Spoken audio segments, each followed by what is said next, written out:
Tidwell, can you hear me okay? Denise, Steph, can you hear? Hear good? Louder? Better? Okay. Hi, my name is Mike Tidwell. I'm director of the Chesapeake Climate Action Network, and we are here to talk about Dominion Resources and Terry McAuliffe and ancient Appalachian Mountains. Dominion Resources intends to blast away, excavate, and partially remove entire mountaintops along 38 miles of Appalachian ridgelines as part of the construction of the Atlantic Coast Pipeline. Documents show that in a massive undertaking, between 10 and 60 feet of the tops of mountain ridges would be quote-unquote reduced along 38 miles of the proposed pipeline route in West Virginia and Virginia. For perspective, the height equivalent of a 5-story building would be erased in places from fully forested and ancient mountains. The pipeline would transport frack gas from West Virginia into Virginia and North Carolina. Dominion's proposed construction method and route selection across and along steep mountains is unprecedented for the region, if not the nation, and is viewed as extreme and radical by landowners, conservationists, and engineers. Beyond the obvious ecological and geological harm to the mountains themselves, Dominion has yet to reveal how it intends to dispose of at least 240,000 dump truck loads of excess rock and soil known as overburden that would accumulate from the construction along these 38 miles of mountaintops. So for folks here today, we wanted to show this graphic right here. We've tried to just schematically represent here. The first frame is a mountain ridge before Dominion starts building this quote-unquote clean gas pipeline. The second frame, you can see 40 feet of average, forest tops. Those are trees. Some of the forests are very much taller. We'll hear from folks from Nelson County where their trees are much taller than 40 feet, but we've represented 40 feet of clear cut of forest here. Then between 10 and 60 feet of mountains would be removed, and then the final frame should show also a de facto question mark, because we don't know where they're going to put all the excess. But you can see the mountaintop is removed. Dominion says they're going to remove the top of the mountains temporarily, and they're actually going to put the rock and rubble and soil back on top in a way that they won't reveal the details of, which is quite a mystery. And I would say for those of you in the media, there is so much here we don't know. We only have answers for part of the questions. There is a lot that Dominion has not answered. For example, where are they going to put the rubble and soil temporarily as they bury the pipeline? How are they going to get all that rubble and soil back on top these steep slopes? What is the right-of-way going to be? Dominion says it might not be 125 feet wide, but they've told the West Virginia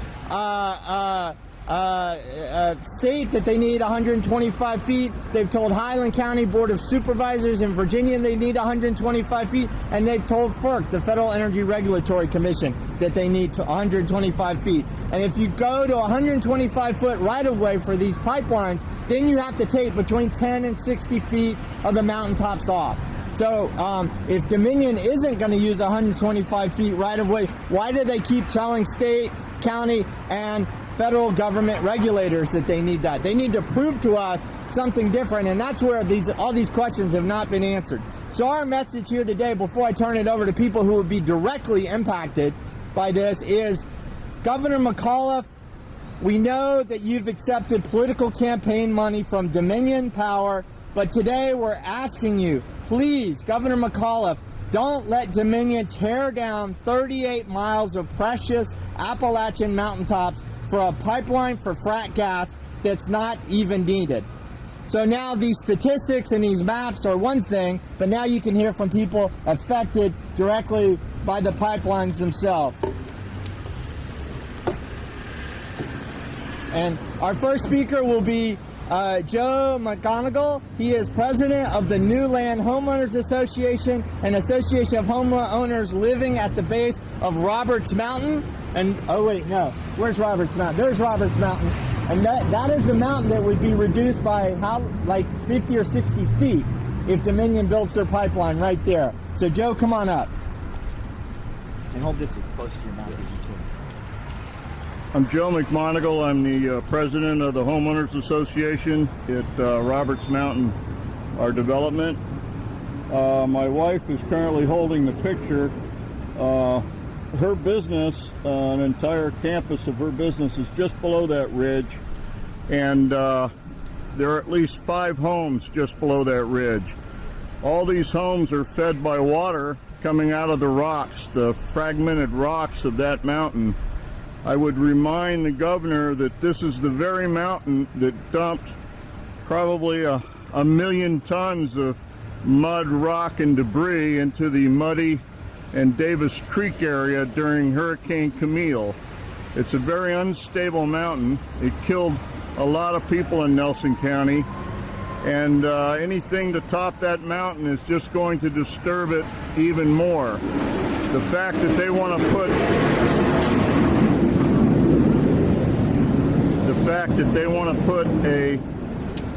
a experimental 42-inch pipeline, natural gas pipeline, into the granite of that mountain is going to further destabilize it.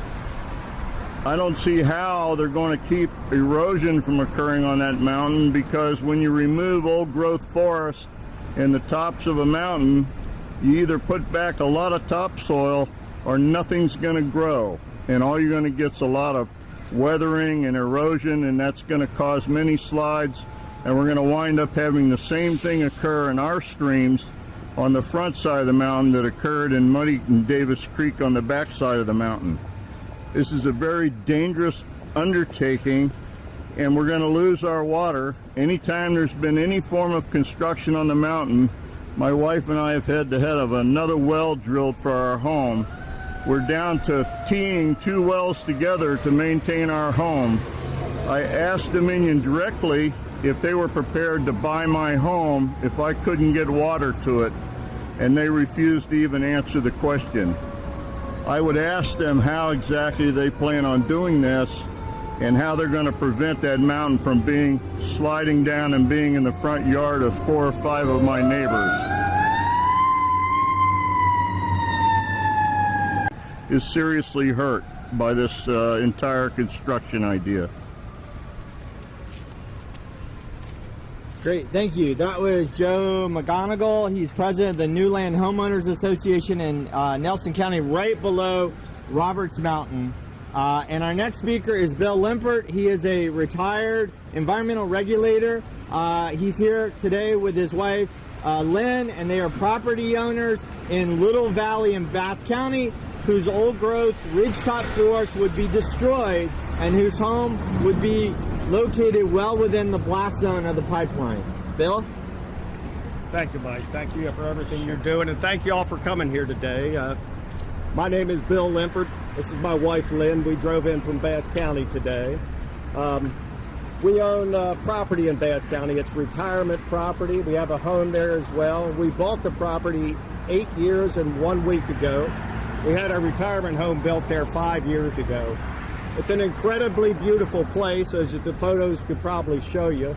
It's very rugged property. It's a series of ridges and hollows coming off of Jack Mountain. It ranges from 2,400 feet elevation to 3,600 feet. It's remote, it's quiet, it's clean air, it's clean water. We love it. Property is mostly forested. We have a lot of really big trees. As a matter of fact, that's one reason we bought the property. We saw the enormous trees on the property. Last fall, we had Mark Sims, a forester from Stanton, Virginia, come out to access our old growth forest, and he determined that a large part of the old growth was actually uncut, never before timbered forest, which is really rare and unique.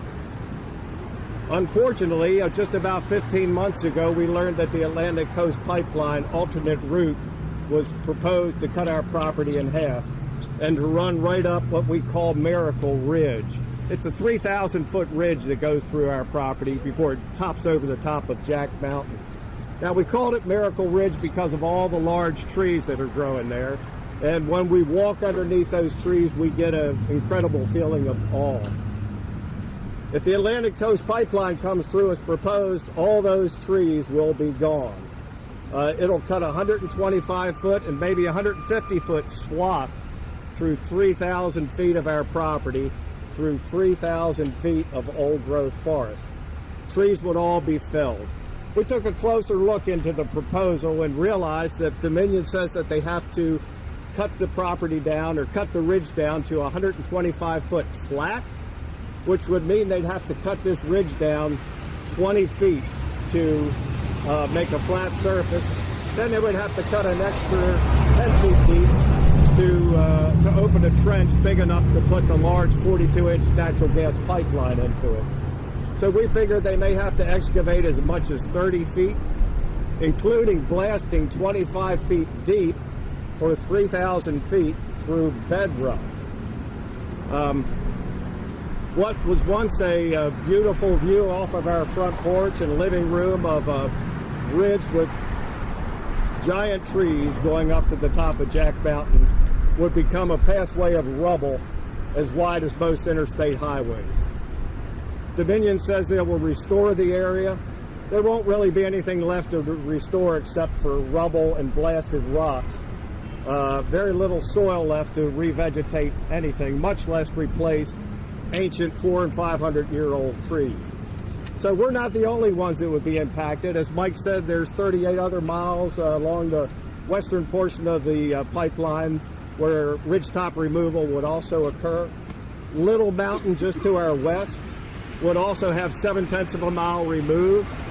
That's all visible from our home.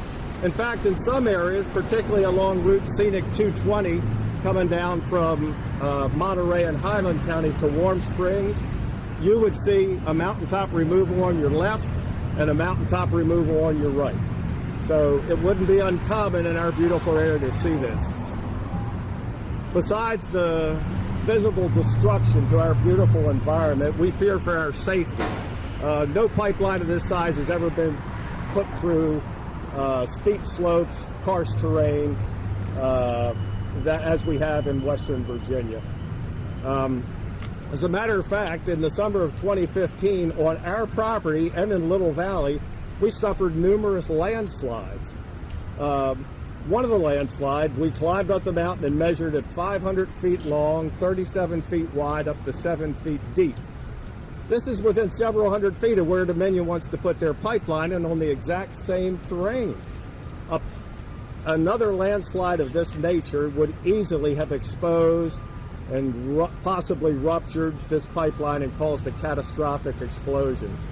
This pipeline has the explosive capacity of our nation's largest bombs. Our house would be within 600 feet of the pipeline. We're very concerned. We would be dead in a pipeline explosion. There's no question about that.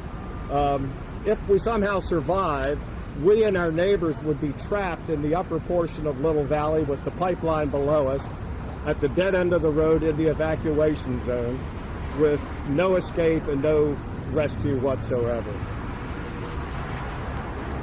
So we call on the governor to, I know that the governor has supported this project from the get-go. We've written the governor many times. We've gotten one response, and it was a form letter showing all the wonderful things he's done for the environment. We've invited him to come out to the property. We invite all you to come out to the property as well. But we encourage the governor and urge him to reconsider his position and reject this pipeline. So thank you very much for coming. We appreciate your presence here, and thank you for giving us a voice. Thank you. That was Bill Limpert from Bath County. We have two quick additional speakers, then we're going to turn it over to any questions or separate interviews that y'all might want to do. Our next speaker is Nancy McGonigal, and she is president and executive director of the Monroe Institute, a nonprofit educational organization located on Roberts Mountain itself in Nelson County. Nancy? Thank you, Mike. Thank all of you very much for being here today.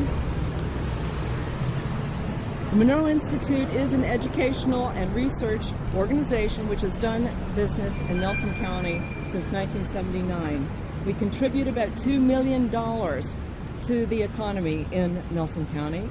We employ 50 people and service contractors, And if the Atlantic Coast Pipeline comes through our Institute property, as is now projected to do, our operations will be decimated, all these jobs will be lost, and thousands of our customers globally will be left without our services.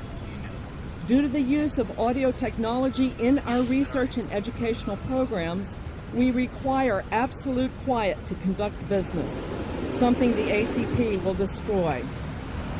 Our student participants come from all over the world to attend our week-long training programs, which involve being immersed in a very tranquil, beautiful, and rural setting, which you can see here.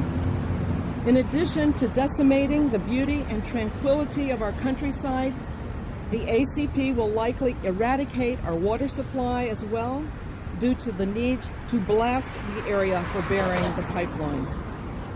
The Monroe Institute's success and existence are dependent on this quiet and beautiful location, the reason we have been in Nelson County for 40 years. The destruction of this setting in which we must operate will annihilate our operations and our organization. So we ask that Governor McAuliffe reject the Atlantic Coast Pipeline. Please, sir. Thank you very, very much. Thank you. Our next and final speaker is Ed Knight. He's a native Virginian. He grew up in Giles County. He is an avid fisherman. He's fished most of the major trout streams in the state and is very concerned what these two pipelines, the Atlantic Coast and the Mountain Valley Pipeline, would do in terms of impacts on wildlife and trout streams. Ed?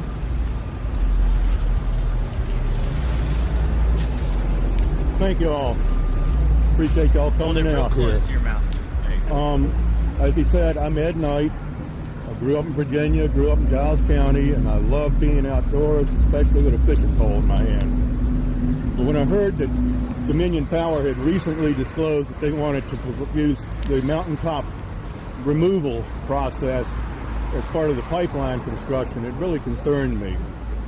Growing up in Giles County, there wasn't any coal mining there, but only a couple of counties away in Virginia and West Virginia, you can see the results of strip mines. Absolutely decimates anything in its range. The coal mining known as the mountaintop is usually, extraction is usually created by blasting the top of the mountain away. The resulting debris, which is called overburden, is then, generally speaking, dumped into the valley right beside it. This ends up destroying any streams, any stream life, and any ecosystem that is in the forest bed bottom at the bottom of this valley after you get all this dumped on it. Any of the reclamation efforts that they try are pretty shabby at best. Mostly, you've got to put some topsoil and maybe spread a little grass seed around, and that's it. They claim that a lot of this flattened area can be reused for commercial applications, but the Environmental Protection Agency has pointed out that only about 4% of these things are ever used for anything other than the strip mining. This removal is just permanently going to scar the George Washington and Jefferson National Forests. It's going to have a really negative impact on any of the small trout streams like Big or Little Stony Creek or the Jackson River, and it's going to have major impacts on other river ecosystems like the James and the New Rivers. And these resources, remember, they don't belong to Dominion Power. They belong to everybody here and everybody in the state. Dominion Resources seems to have a pretty bad disregard for what the people of the state really want to have happen. And I think this is proven by their dewatering efforts at Bremo Bluff and at Possum Point. I'll urge Governor McAuliffe to put a stop to this mountaintop removal plan. The results are going to damage the ecosystem forever for, at best, what could be considered only temporary benefits. Again, thank you all for coming out and giving me a voice. Great, thank you very much. And that was Ed Knight. He wasn't on the press advisory. The last name is Knight, Ed Knight, lifelong fisherman lives here in Richmond, grew up in Giles County. So be happy to answer any questions y'all might have for any of the folks here today. The main question I have is, have you seen any schematic drawings on the sections that would be removed? I think Bill said they haven't. What portion of the 125 feet right of way would be excavated with all of it separate? Yeah, has anybody seen any drawings from Dominion on how the reduction of these mountaintops would look like? They wouldn't even provide us with the right-of-way. Right. They wouldn't even tell you where the right-of-way would be. Now, I know that Dominion has said, well, 125 feet, maybe we'll use less than that. And what I said earlier in my comments is they've told the Federal Energy Regulatory Commission 125 feet. They told the Highland County Board of Supervisors 125 feet, state of West Virginia. If they're not going to use 125 foot right-of-way, what are they going to use? When are they going to show us? And that's where, honestly, there are more questions unanswered than answered here. We're going to go with what they've told, they filed in terms of their documents. And even if it's less than 125 feet, they will have to blast the tops off mountains. They're going to have to blast through rock, and they're going to have to cut down the trees, including the ones on Miracle Ridge in Bath County, old growth forest. You can see these photographs. There's one photograph of an amazingly, the tree must be 300 years old. And they're going to come in. So Governor McAuliffe likes to say over and over again, he supports the pipelines if they're done in an environmentally friendly way. The question is, how do you remove the tops of mountains in an environmentally friendly way? And then I've seen Dominion even saying, well, we're going to have to excavate the tops of these mountains temporarily take the tops off million-year-old mountaintops. That is just farcical. It is ridiculous and shameful that Dominion would even think that the public of Virginia would accept something called temporary mountaintop removal. So it's time for Dominion and the governor to finally come clean with the Virginian public and call a duck a duck. If this is not mountaintop removal, what would they call reducing the equivalent of a 5-story building like this one right here next to us from the top of a mountain? What is it called? To us, it's mountaintop removal. To them, it's temporary mountain removal. And how could that be environmentally friendly?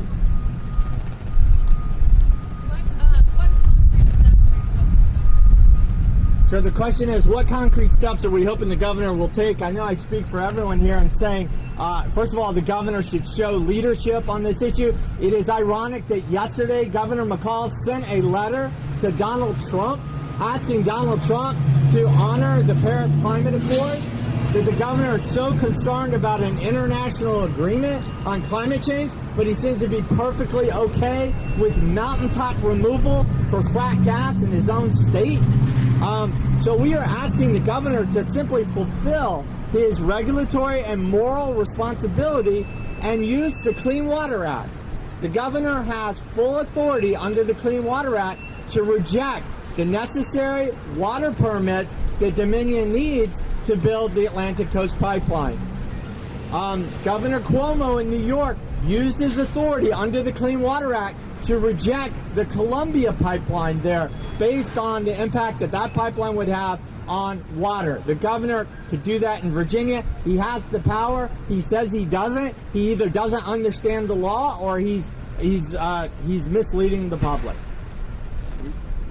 We're gonna lose a lot of our homes because our homes are fed by trickles of water through the rock structure. And if they start blasting, all that water is going to go away. And I've asked Dominion if they'll buy my home if I can't get water, and they said no, they're not even going to address that. Any other questions? I'm sure all of us here would be happy to stick around if anybody wants to do one-on-one interviews or go into more depth. There's contact information in your press kit. There's this briefing book at the end of it. There are different people who were